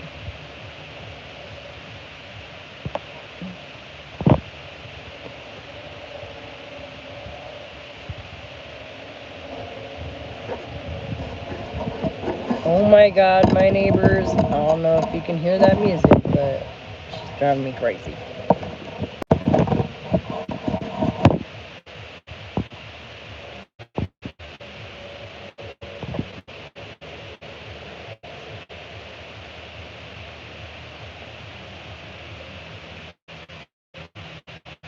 I think I do kind of get the whole sex change deal, if I'm being honest, for fuck's sake. I think I do get it. It's awful, horror story, awful, but fuck yeah. Yeah, no, it's not that I don't get it. As far as the wanting to, or whatever, I don't know where that message went. I tried to make it visible. But I saw it. And yeah, it's not that I don't sympathize. Goodness knows, that's why I'm concerned. Truly, it's niche enough that if it had never touched my life, I probably wouldn't have gotten, or it would have taken me a lot longer to get involved.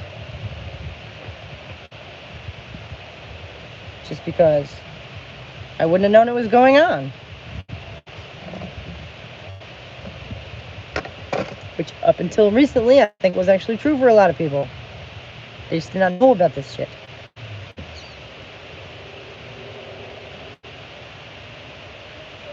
Yeah. I don't know. Why? That sounds fun.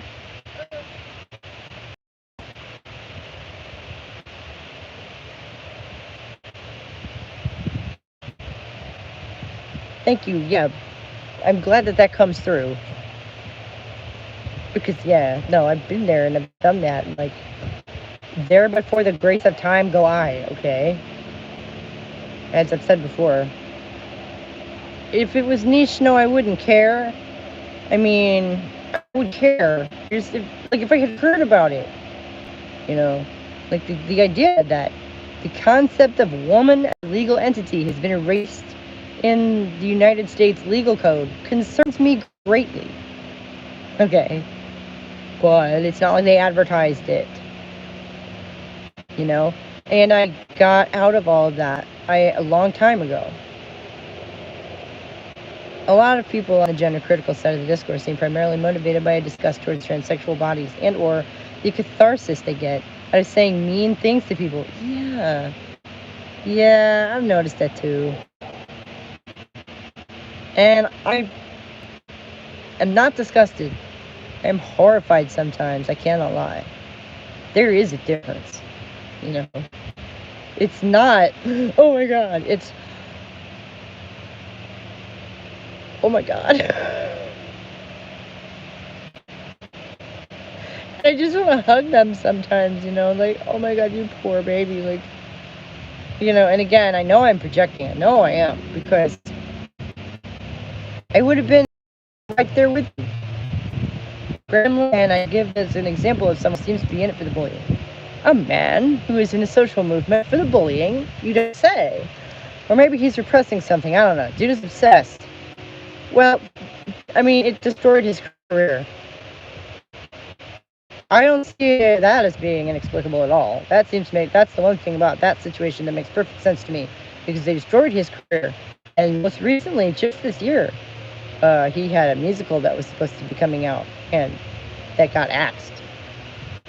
I'm not sure there's anything wrong with feeling revulsion surrounding this. Yeah, just for me personally, and you know, again, like, be disgusted by whatever you want. It's really what you do with that feeling. You know, do you realize that that is you being disgusted by something? That's your reaction to it and behave accordingly? Or do you put your reaction onto whatever it is? You know, treat it like it is disgusting, not as if you are disgusted by it. If you get my meaning. Nuance is important. I feel sometimes, you know?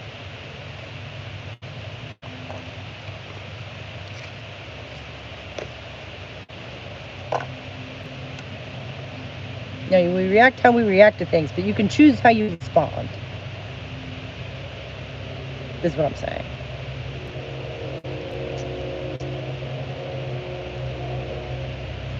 Especially if it is a situation in which you find yourself repeatedly, you know, like encountering a trans person online. I've done this many times. It's a thing that happens, you know? You can prepare yourself for how you want to respond.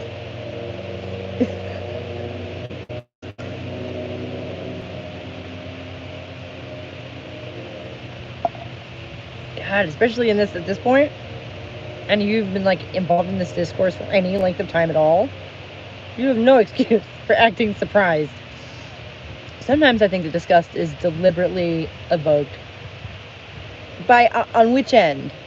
Like the person is voluntarily disgusted, or as in showing surgery photos or whatever. That's, yeah, always going to be off-putting. You know, that's actually one of the big things about it that concerns me greatly, is that, long story short, I've had some pretty intimate experience with some pretty mentally ill people, and it's like when those anti-abortion protesters show pictures of mutilated fetuses. Yes and no.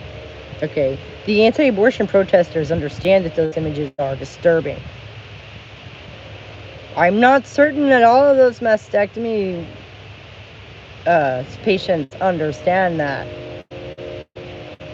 I don't think they do. Yeah, the concept of surprise is stupid. If you're surprised, you have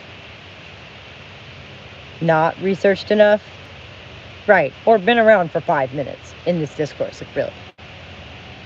There are trans people involved in the discourse surrounding trans rights. Who knew? Come on.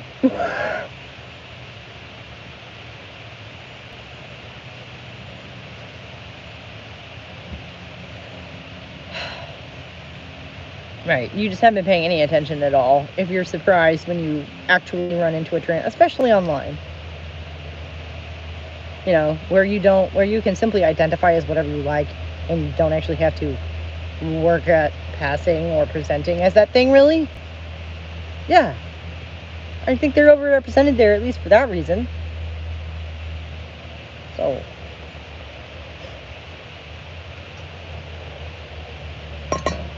I mean, the whole thing just sort of lends itself to the idea. And the trans men I know, they typically don't show their newly operated chests. They wait until it's healed. Listen, I'm not saying they're all completely mad, but I think some of them might be. You know, in my non-professional opinion. Just based on some of the experiences they have with people who have been diagnosed as this and that later on. Okay? I think there's a delusional element there. When you don't realize how disturbing something is. You know, when you're describing something to someone and you think that it's fine or even good, maybe. And the person that you're telling it to is hiding their horror. It's slowly growing within them because of what you're saying to them. For sure some of them are. Can we mention for just a second how all this is impacting women who have survived cancer? Badly, I would presume. I don't know anything personally about that, do you?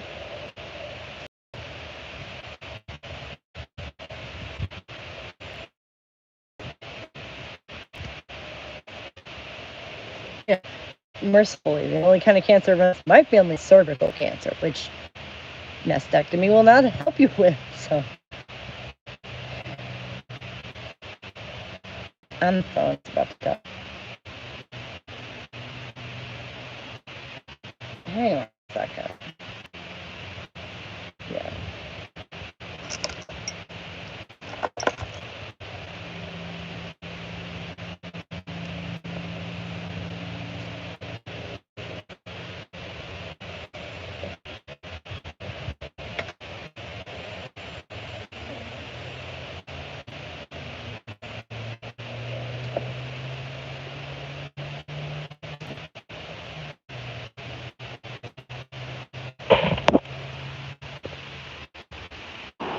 I mean, to be fair, my mother says the same thing about homosexuality, that people don't realize how disturbing it is.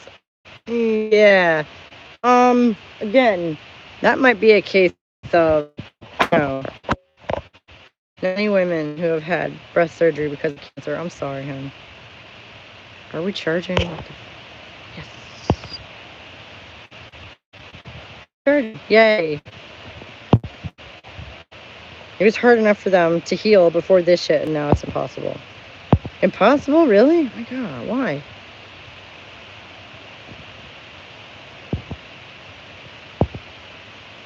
Anyways, as far as homosexuality, it doesn't hurt anybody. Having parts of your body cut off hurts you. Pretty straightforward. You know, having relations with someone of the same sex as yourself hurts no one. Unless you do it wrong. That's a false equivalence, I would say, for sure. Yeah. Because no breast means something else. Oh.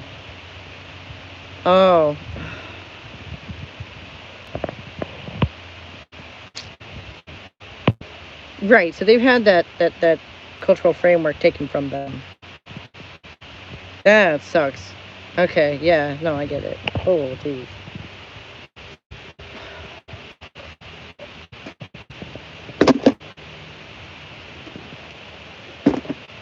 So much stuff everywhere.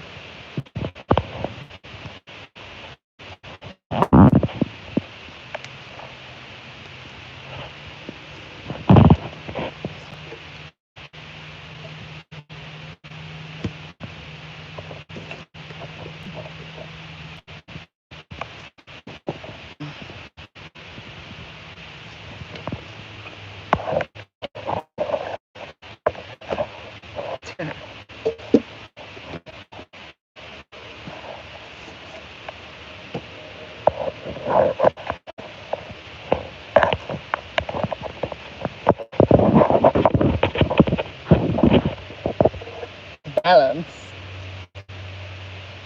So, the trans men I know wouldn't describe the mastectomy as hurting them. For sure, people who do transition and experience regret do feel hurt. Okay, so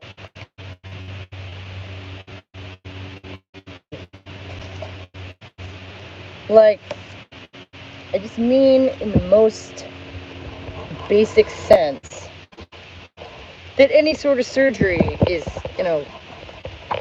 being cut open. It causes a wound, okay?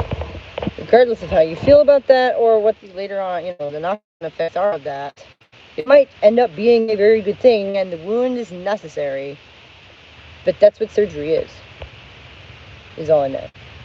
Women in my family have mentioned removing their breasts as a let's just be safe ideal. I get it for sure, but now, for fuck's sake, it's so much worse than it was before. Ugh.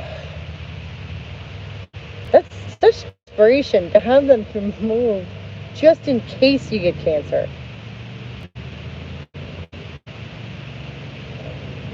That's so frightening. This stupid ass thing.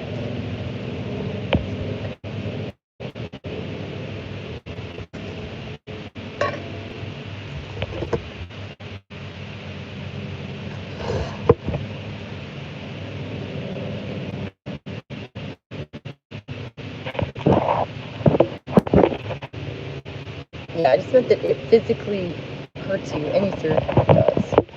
And, but so it's not. As you say, fresh surgery scars are not necessarily something anyone else wants to see. I think that any person of any level of sanity would understand that. And seeing them as some sort of, trophy is, I don't know, feels delusional to me. It does. Yeah. And even somebody who, maybe, I've known a couple of older people who had their knees replaced or their hips replaced and had really good success with that. And had a much greater level of mobility and a lot less pain afterward. But they were not going around off the scar from the surgery. Because that's mad. They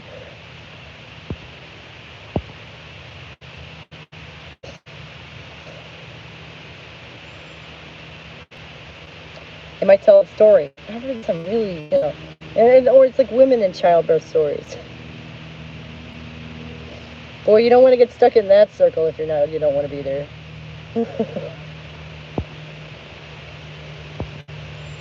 The idea of a woman removing her breasts just because she wants to makes me want to punch a wall.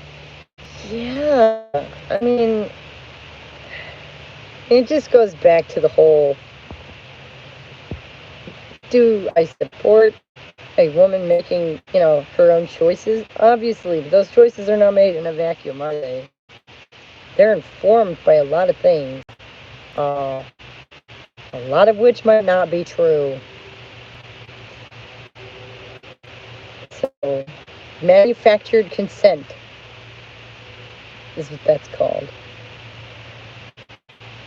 Which I cannot believe I forgot that.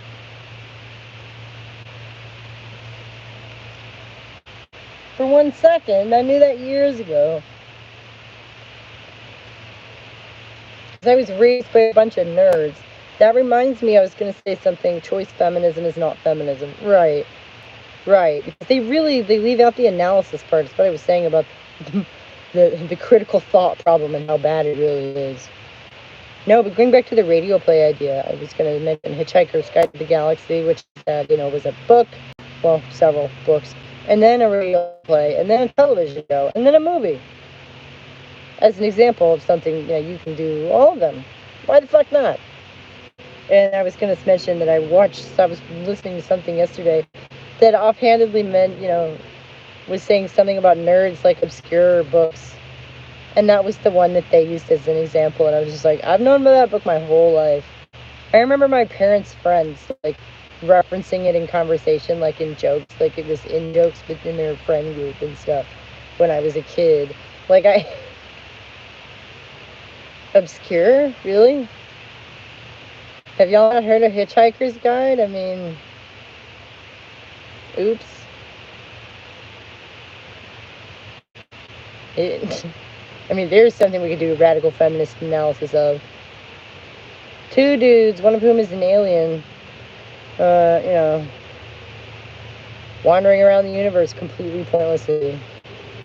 Yes, please. Radio plays are some of the cheapest ways of creating media. Right, exactly. And like, if we do that, there is no reason that it couldn't later go on to be made into a film as well. Like, I don't see a conflict there at all. In fact, I have reason to believe that there's not one. Radio has been around forever, and there's a reason for that. There are reasons, plural, for that. It being cheap and easy to broadcast is one. The receivers being cheap and easy to acquire is another. Shoot, you can build one.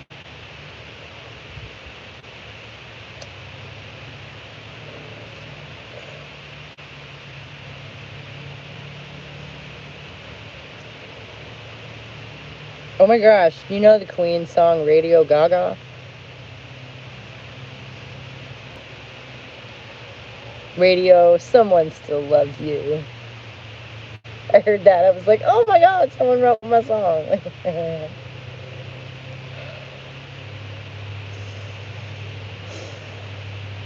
So yeah, looking forward to that. That's going to be fun. I can tell you so much about the radio waves and how they've been controlled and all that. Oh my god. I know some of that. I mean, like I say, I went to a tech school. A lot of the teachers there were like industry people from the audio industry. So I learned a lot of that. A lot of them, that's why they quit. That's why they were teaching. This was back in 2006 and 7. When all that had really just, come around. Or here, anyway. That doesn't mean we shouldn't try to do this kind of stuff. Oh, yeah, no. Obviously. Like, this is the era of the podcast. We don't need radio stations, not really. On the other hand, if I wanted to, broadcast it out, I mean, I live in a hilly area, so it wouldn't go as far. Do it War of the World style, except, it's historical fiction, so nobody's going to mistake it for anything else than a radio play, which is probably a good thing. Now, being fiction is actually a key point to the whole thing that I'm doing, because it's approachable, isn't it? Fiction is safe, usually.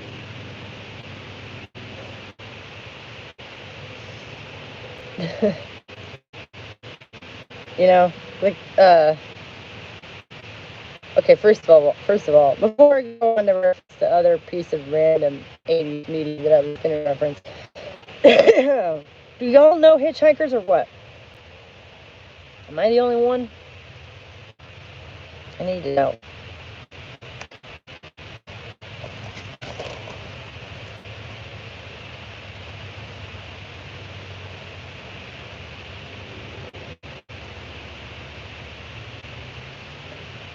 Oh, good. Now I have green in my head. That's so much nicer.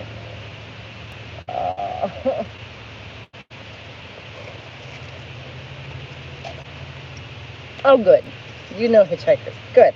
Okay. I don't feel like such a weirdo. Yeah. And the other thing I was thinking of, I think about this sometimes, it's actually The Never-Ending Story, which is a famous children's film from the 1980s, which I think a lot more people are probably familiar with. But, beginning, before all the dragons, before the dragon and shit, The Old Man in the Bookstore. Your dad had it on record? Nice. And I appreciated that they got pretty much the same cast from the radio play to do the television show. But then, what's-his-face died, so... Douglas Adams died young, so... I'm sure they would have done a lot more with it. They probably would have made the film a lot sooner. Which, actually, I mean, as a movie, it's not a bad movie. As The Hitchhiker's Guide, it's pretty bad, I thought. But, the cast is really good. Anyway,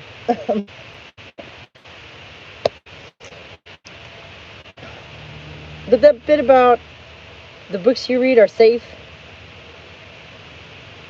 you know? Have you ever been Captain Nemo, stuck 20,000 leagues beneath the sea, and the giant squid is attacking you? And then afterwards you get to be a little boy again. You know? Anyway, so I've deliberately written one that is less safe.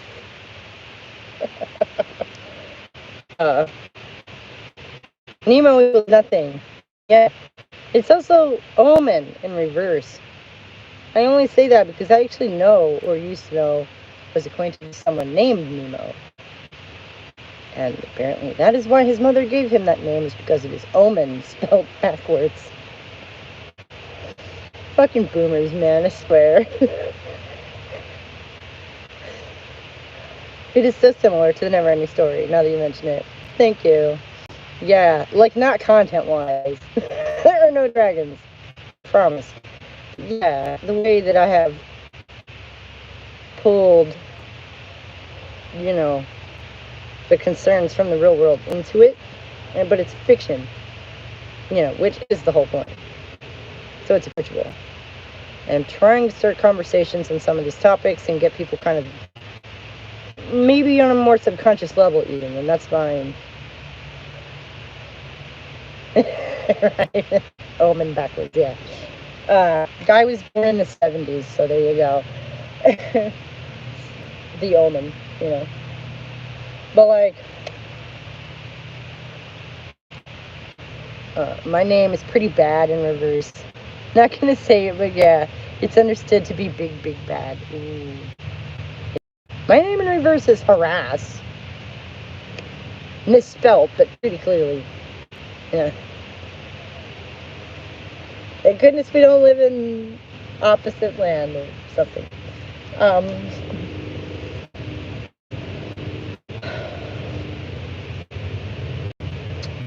Yeah. Anyway, so I'm just trying to get, you know, some of these ideas kind of gestating in people's minds. And I really, I will go less, and philological, everybody, go watch the video that I put out yesterday. The What Does Feminism Want Anyway? Because, I mean, man, the guy touches on like everything, not everything, but a lot of stuff about the history of not just feminism, but why we need it, you know, and just how far back all that goes.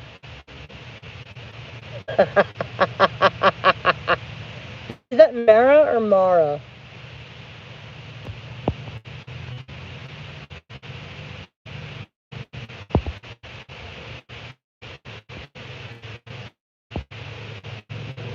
Does it rhyme? Where'd the check go? What the fuck? I can't see anything. Oh no. What just happened? Oh, there it is. Oh my goodness. Haram. That's funny. But yeah, so is it Mara like Sarah or Mara like far? Or I don't know. It's your name. You probably have ready rhymes tucked away. The forbidden one. That's awesome. That's awesome. Yeah, I'm just harassed. I just make people feel bad. Oh.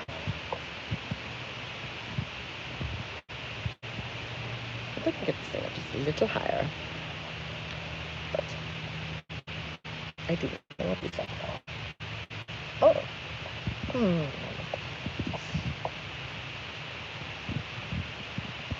Jars.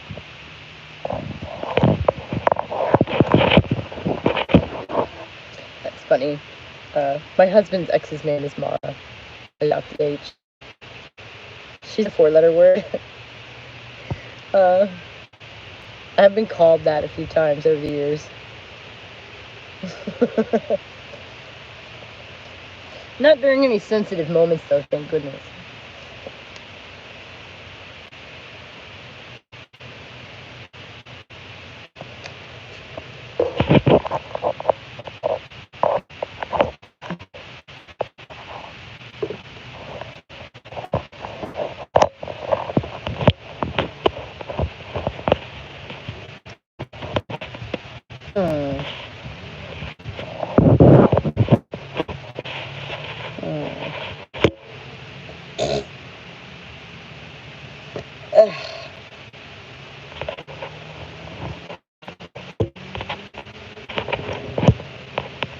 which side is. Oh my god. Mara is a weird name. In one culture it means sweet, and in another it means bitter. Yeah, Mary. My middle name is Marie. I grew up thinking that Sarah meant princess, so I was Princess Bitter. Isn't that nice? It's in the Bible as a beautiful place, which the Jewish people couldn't live in. Like, you mean everywhere? Right? They were nomads or something for a while, right?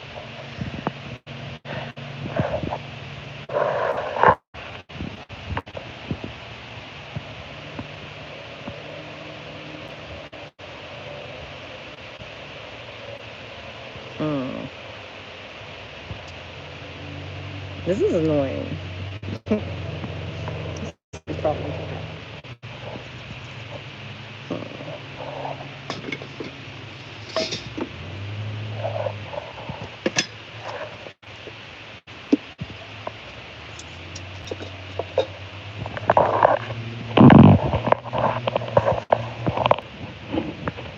Good Lord.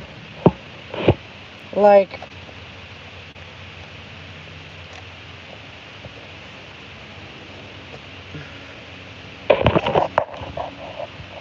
the story tells of the town being so inviting, but the water was bad, so they left.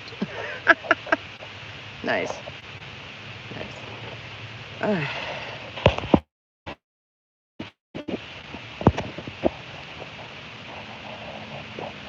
Mara's a version of Mary. Yeah. Well, like I say, my middle name is Marie, so I know that's where bitter comes from. Not a whole lot of women's names mean that. That aren't, you know, besides Mary. And it's many derivatives.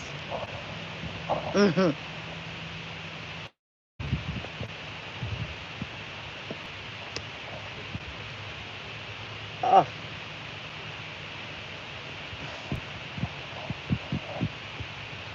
Well, it's past 1 o'clock. I hate to do this, but I got a call. My stomach hurts. I need to eat something. And the stupid thing doesn't want to cooperate with me anyway. And I gotta go to the store and just stuff. And it's super late there anyway, isn't it? I mean, you should probably go to bed or something. Just gonna unplug it for a minute. Tell it it.